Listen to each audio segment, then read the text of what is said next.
So, hi guys! Dahil monetize na tayo sa ads on Reels, ipapakita ko sa inyo kung magkano ang naging earnings natin. Hindi naman siya ganun kalakihan, pero syempre, matutuwa kasi meron pa rin tayong kita.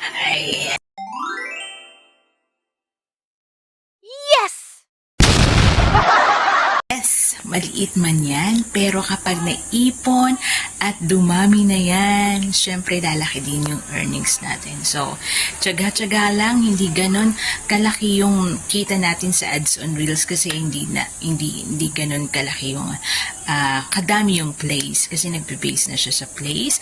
So, ang gawin natin, kailangan talaga mag-upload tayo ng mga engaging videos at syempre original para lumaki ng lumaki ang kita natin. So, good luck sa lahat ng may ads on Reels na at magsipag pa tayo. Bye!